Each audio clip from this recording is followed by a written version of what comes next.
मेरे भैया और भाभी को 5 साल से बच्चा नहीं हो पा रहा था। इतना ही नहीं, मेरा तलाक हो जाने के कारण मैं अपने मायके में ही रह रही थी। कुछ दिनों से मेरे भाई की नज़र मुझ पर पड़ रही थी कि उसने मुझे रात में भाभी सोचकर एक नहीं बल्कि कई रातें भाभी समझकर मेरी पिच पर लगातार मैच खेले। बात वहां से शुरू होती है। दोस्तों, आज की इस कहानी में आपका स्वागत है। मेरा नाम रोही है और मैं तलाकशुदा हूँ। 1 साल पहले मेरी शादी हुई थी, लेकिन मेरी शादी 1 साल भी नहीं टिक पाई। मेरी कमजोरी का फायदा मेरे भाई ने इस तरह उठाएगा, इसका मुझे अंदाजा नहीं था। अब मैं अपने मायके में रह रही थी। मायके में एक एक दिन मेरे लिए भारी हो रहा था, क्योंकि माँ, पिताजी और भाई का मुझे ताने मारना दिन ब दिन बढ़ता जा रहा था। उन्हें लगता था कि मैं ऐसे घर पर पड़ी रहूंगी तो भाई का दूसरा विवाह नहीं हो पाएगा। वे मुझे लगातार कहीं और चले जाने के लिए कहते रहते थे। मेरी मजबूरी थी, इसलिए मैं उनकी बातें सुनती रहती थी, क्योंकि मैंने अपनी मर्जी से लव मैरिज की थी और वो 1 साल भी नहीं टिक पाई थी। एक दिन मुझे मेरे चचेरे भाई मोहन का फोन आया। मोहन ने मुझे अपने घर बुलाया। उसे भी पता था कि उसके मामा मामी का स्वभाव कितना क्रूर है। उसने कहा, दीदी आप हमारे घर आ जाओ, यहाँ आपको सुकून मिलेगा। मैंने अपना शादीशुदा जीवन बचाने की बहुत कोशिश की थी, लेकिन मेरा पति कान का कच्चा था। उसके घर वालों ने उसके मन में मेरे बारे में गलत बातें भर दी थी। उन बातों को सुनकर उसने मुझे तलाक दे दिया। मेरी शादी 25 साल की उम्र में हुई थी और 25 साल की उम्र में तलाक भी हो गया था। खैर, मैं उन सब बातों को बार बार याद नहीं करना चाहती थी, इसलिए जब मोहन ने मुझे फ़ोन करके अपने घर बुलाया तो उस रात मैंने निर्णय लिया कि मैं अब और अपने मायके में नहीं रहूंगी। इसलिए मैं अपना सामान समेटी और तुरंत बस में बैठकर उसके घर जाने के लिए निकल पड़ी। वैसे भी माँ बाप मुझे घर में नहीं चाहते थे, इसलिए कुछ दिन में मेरा मूड बदल जाएगा, यही सोचकर मैं मोहन के घर चली गई। मोहन की शादी हो चुकी थी। उसकी पत्नी का नाम प्रिया था। पिछले 5 साल से वो दोनों पति पत्नी शहर में रह रहे थे। उनका सुखी संसार था, लेकिन शादी के 5 साल बाद भी उनके बच्चे नहीं हुए थे। जिसके साथ मैं बचपन में खेली थी, जिसे मैं भाई कहकर पुकारती थी, उसके साथ एक रात ऐसी भी आने वाली थी कि मैं उसके साथ उसके दमदार मैच खेलने वाली थी। ये विचार मैंने कभी सपने में भी नहीं सोची थी। मोहन और उसकी पत्नी ने मेरा स्वागत बहुत खुशी से किया था, जैसे तिरस्कार मुझे अपने सगे घर वालों से मिला था। वो तिरस्कार मुझे मोहन के घर पर बिल्कुल नहीं मिला था। वहाँ तो भाभी मेरी बहुत खातिरदारी कर रही थी। मुझे क्या चाहिए क्या नहीं वो देख सुन रही थी। उस खुशहाल माहौल में रहना मुझे भी अच्छा लग रहा था। देखते देखते मोहन के घर आए मुझे 5 दिन हो गए थे। इन 5 दिनों में मैंने उन दोनों पति पत्नी के बीच एक बार भी झगड़ा होते नहीं देखी, लेकिन अब मेरी वजह से उनके घर में झगड़ा ना हो, इसलिए मैंने मोहन से कहा कि अब मुझे अपने घर के लिए निकलना चाहिए। शायद आप लोगों को भी मेरी वजह से समय नहीं मिल पा रहा होगा। इस पर मोहन ने कहा, चकल, अब समय मिलने की क्या बात है, हमारी शादी को अब 5 साल हो गए हैं।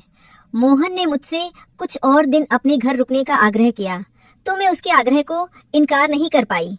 उस दिन रात को अचानक मुझे किसी की आवाज सुनाई दी। मेरा कमरा मोहन के कमरे के बगल में ही था। जैसे ही मैं कमरे से बाहर आई, मुझे मोहन भाई के कमरे से आवाजें आने लगी। वे अजीब सी आवाजें शायद भाभी की ही थी। रात के समय भाभी की ऐसी आवाजें क्यों आ रही थी, ये मैं भली भांति समझ रही थी, क्योंकि एक समय मेरा भी विवाह हुआ था। वे आवाजें सुनकर अचानक मुझे अपने पति की याद आने लगी थी। मेरे मन में अनचाही भावनाएं पैदा होने लगी थी। तभी मैं अपने कमरे में गई और कानों में रुई के फाहे डालकर सो गई, ताकि मुझे वो आवाज न सुनाई दे और मेरी आंखों के सामने अनचाहे दृश्य न आए। अगले दिन भाई के घर भाभी की मामी आई हुई थी। भाभी की मामी ने बातों बातों में कहा, प्रिया तुम हमें दादी कब बनाओगी, तुम्हारी गुड न्यूज कब सुनने को मिलेंगे। उसकी मामी के सवाल सुनकर प्रिया का चेहरा उतर सा गया था। तब मोहन भाई ने कहा, हमारा फैमिली प्लानिंग है, लेकिन अभी हमने उस बारे में सोचा नहीं है। जैसे ही प्रिया भाभी की मामी वहां से गई, प्रिया भाभी मुंह लटकाकर अपने कमरे में चली गई। प्रिया को उसकी मामी के सवाल का इतना बुरा क्यों लगा, ये मुझे समझ में नहीं आया। प्रिया मुझे बहुत उदास दिख रही थी, इसलिए मैं उसके पीछे पीछे उसके कमरे में गई। वहां मैंने उसे रोते हुए देखी। प्रिया को रोते देखकर मैं बोली, प्रिया क्या तुम अपनी मामी के सवालों की वजह से रो रही हो? इसमें रोने की क्या बात है? मोहन ने उन्हें बता दिया कि तुम्हारा फैमिली प्लानिंग है और आप लोग उसी के अनुसार चल रहे हो। इसमें बुरा मानने और रोने की कोई बात नहीं है। अब तुम शहर में रहती हो तो तुम्हारे विचार भी उच्च होंगे। शहर में रहने वाले लोग हर चीज सोच समझ कर करते हैं, और आजकल बच्चे को जन्म देना इतना आसान नहीं है। खर्चे भी बहुत बढ़ गए हैं। मैं बोल ही रही थी कि प्रिया अचानक मेरे कंधे पर सिर रखकर और जोर जोर से रोने लगी।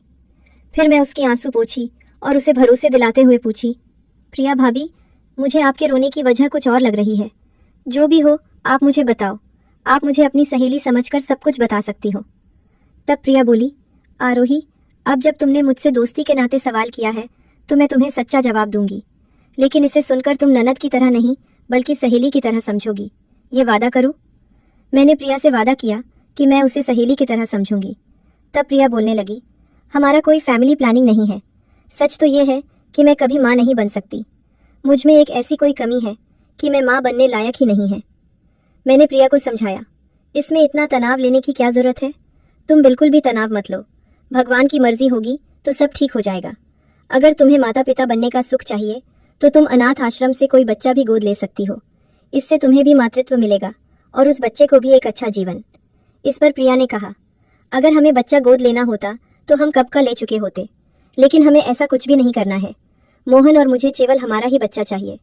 मुझ में जो कमी है अगर समाज में पता चल गया तो मेरी बहुत बदनामी होगी और यही हमें नहीं चाहिए। प्रिया का जवाब सुनकर मैंने उसे इतना ही कहा कि तुम अपनी कोशिश मत छोड़ना, एक ना एक दिन तुम जरूर माँ बनोगी। उस दिन शाम को भाई और प्रिया भाभी मुझे अपने साथ एक पार्टी में ले जाने की जिद करने लगे। वो पार्टी भाई के ऑफिस के एक दोस्त की थी। मैं उनके साथ जाने से मना कर रही थी, लेकिन प्रिया भाभी का कहना था कि हम बाहर जा रहे हैं और तुम घर में अकेली रहोगी, और मैं ऐसा नहीं चाहती कि मेरी प्यारी ननद घर में अकेली रहे। प्रिया भाभी ने मुझसे इतना आग्रह किया कि मुझे तैयार होकर उनके साथ जाना ही पड़ा। जब मैं तैयार होकर अपने कमरे से बाहर आई तो पहले भाई ने मेरी तारीफ की। भाई बोला, हैप्पी आरोही, तुम बहुत सुंदर लग रही हो। कई दिनों के बाद मैं इस तरह से तैयार हुई थी। भाई के बाद प्रिया ने भी मेरी तारीफ की।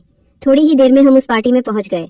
पार्टी में पहुंचने के बाद भाई को जानने वाले कोई न कोई आकर प्रिया भाभी से यही सवाल कर रहे थे कि आप गुड न्यूज कब दे रही हैं। प्रिया भाभी हर किसी के सवाल पर चुपचाप सिर हिला रही थी। जब मैं पार्टी से घर आई तो अपने कमरे में चली गई कपड़े बदलकर। मैं पानी पीने के लिए रसोई में जाने लगी, तभी भाई और प्रिया भाभी के कमरे से उनके झगड़े की आवाजें आने लगी। प्रिया भाभी भाई से कह रही थी कि बच्चे होने के इलाज से मैं तंग आ चुकी हूँ, ऊपर से लोगों के सवाल। इतना कहकर प्रिया भाभी रोने लगी। दोपहर में ही मैंने प्रिया को इस बारे में समझाया था। अब बार बार उन्हीं बातों को दोहराना मुझे भी सही नहीं लगा, इसलिए मैं वहां से चली गई और रसोई में जाकर पानी लेकर सीधे अपने कमरे में चली गई। कमरे में आकर मैं किताब पढ़ने बैठ गई थी।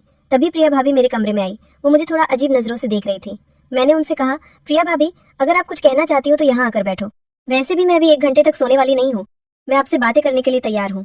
फिर वो मेरे पास आकर बैठ गई। हमें पार्टी से घर आए 2 घंटा हो गया था, लेकिन प्रिया ने अभी तक अपने कपड़े नहीं बदली थी। प्रिया भाभी मेरा हाथ पकड़कर बोली, तू मुझे इतने प्यार से प्रिया कहती है और आज दोपहर तूने मेरे साथ एक नई दोस्ती का रिश्ता जोड़ा है। उस दोस्ती के लिए तू मेरे लिए एक काम करेगी? मैं सहज से हाँ बोली, जिस पर वो बोली, अभी ठीक से सोच लो और मुझसे वादा कर कि तुम मुझे मना नहीं करेगी। वो मुझसे क्या मांगने वाली थी ये तो मुझे पता था। या तो वो मुझे शॉपिंग पर चलने के लिए कहेगी या फिर अपने कुछ मुद्दे मुझसे शेयर करेगी। यही सोचकर मैंने तुरंत प्रिया भाभी से वादा कर लिया। मैंने कहा, भाभी तुम जो कहोगी मैं करने को तैयार हूँ। तब प्रिया भाभी बोली, आरोही, मुझे माँ बनना है। उनकी बात सुनकर मैं हंस पड़ी और बोली, हाँ तुम एक न एक दिन जरूर माँ बनोगी। मुझे पहले से ही पता था कि प्रिया भाभी इस टॉपिक पर मुझसे चर्चा करने वाली है। मैं आगे कुछ बोलती तभी प्रिया भाभी ने कहा, आरोही पहले मेरी पूरी बात सुन लो। मुझे माँ बनना है, लेकिन तुम्हारे माध्यम से। मैं तुरंत प्रिया भाभी से बोली, मेरे माध्यम से इसका क्या मतलब? मैंने उनसे उल्टा सवाल कर दी, जिस पर वो बोली, अब तूने मुझे वादा किया है तो तुम मुझे मना नहीं कर सकती फिर? प्रिया भाभी कहने लगी, आरोही, पिछले 6 सालों से मैं माँ बनने के लिए तड़प रही हूँ। अब तक हमने अस्पताल में लाखों रुपए खर्च कर दिए हैं। न जाने इंजेक्शन और दवाएं मैंने ली हैं, लेकिन मुझे किसी का कोई फायदा नहीं हुआ। मेरी इच्छा कि मेरे और मोहन का बच्चा तेरे पेट में पल जाए, मोहन और तुम्हारा बच्चा मेरे पेट में। मैंने पूछा तो मेरी बात सुनकर वो प्रिया भाभी बोली, इसका मतलब ये है कि जब तक तुम गर्भवती नहीं हो जाती तब तक तुम कुछ रातें मोहन के साथ बताओगी। कि प्रिया भाभी की बात सुनकर मेरे पैरों तले जमीन खिसक गई। जिसके साथ मैं बचपन में खेली थी, जिसे कल तक मैं भैया कहकर पुकारती थी, आज उसकी पत्नी मुझे उसके साथ रातें बिताने के लिए कह रही थी। मैंने प्रिया भाभी से, आप होश में तो हैं? आपको समझ में आ रहा है कि आप क्या बोल रही हैं? इस पर वो बोली, हाँ, मैंने ये सब सोच समझ कर ही कहा है। तुम्हें यह काम मुफ्त में नहीं करना होगा। उस दिन प्रिया भाभी ने मुझसे कहा, मोहन और मैं तुम्हें 9 लाख रुपए देंगे और एक घर भी दिलाएंगे। हमें पता है कि तुम्हारे मम्मी पापा और तुम्हारे भाई तुम्हें किस तरह परेशान करते हैं। भाभी की इस बात ने मुझे सोचने पर मजबूर कर दिया। मुझे अपना खुद का ब्यूटी पार्लर खोलना था ताकि मैं खुद कमा सकूं और अपना जीवन खुशी से जी सकूं। मैं ज़्यादा दिन अपने माता पिता के सहारे नहीं रह सकती थी। मैंने उनके पास से 1 लाख लेकर एक छोटा सा पार्लर कोर्स करी थी, लेकिन बड़े पार्लर के लिए प्रोफेशनल कोर्स करना ज़रूरी था। इन पैसों से मैं एक अच्छा और महंगा प्रोफेशनल कोर्स कर सकती थी। इतना ही नहीं, मैं अपना बड़ा पार्लर भी खोल सकती थी, जिससे मेरी अच्छी कमाई शुरू हो जाती। आखिरकार मैं भाभी की दी हुई पेशकश को मान लिया और उनके बच्चे को जन्म देने के लिए तैयार हो गई। लेकिन मैं भाभी से पूछी, क्या इन सभी चीजों के बारे में भैया को भी पता है? तब भाभी ने कहा, तुम्हारा भैया भी इसके लिए तैयार है, और हाँ, आज के बाद उसे भैया मत कहना, उन्हें मोहन कहकर बुलाना। फिर वो मुझे भैया के कमरे में ले गई। मुझे देखकर भैया खड़ा हो गया। भाभी ने उसे देखकर हाँ में सिर हिलाया। फिर भैया ने मुझसे पूछा, आरोही क्या तुम सच में तैयार हो? मैंने जवाब दिया, हाँ भाई। तभी भाभी ने तुरंत कहा, अब भाई नहीं, केवल मोहन, बोलो। भाभी और भाई को उनका बच्चा चाहिए था। भाभी ने माँ बनने के लिए बड़ा त्याग करने का फैसला किया था। मेरी उम्र अभी 25 साल हो चुकी थी और मुझे नहीं पता था कि मैं आगे शादी करूंगी या नहीं। अगर मैं किसी की मदद कर सकती थी तो मुझे इससे इनकार क्यों करना चाहिए? वैसे भी मोहन मेरा फुफेर भाई था और वो मुझसे बड़ा था, इसलिए हमारी शादी नहीं हो सकती थी। बचपन से हमारा सिर्फ भाई बहन का रिश्ता था। लेकिन मैंने सब भूलने का फैसला किया। मुझे अपने काम का पैसा और मेरा हक का घर मिलने वाला था, जिससे भविष्य में मुझे किसी के सामने हाथ फैलाने की जरूरत नहीं होगी। मैं पक्का इरादा कर ली थी कि मैं अपने माता पिता के पास नहीं जाऊंगी। कुछ ही महीनों में मेरे माता पिता ने मेरा जीना मुश्किल कर दिया था।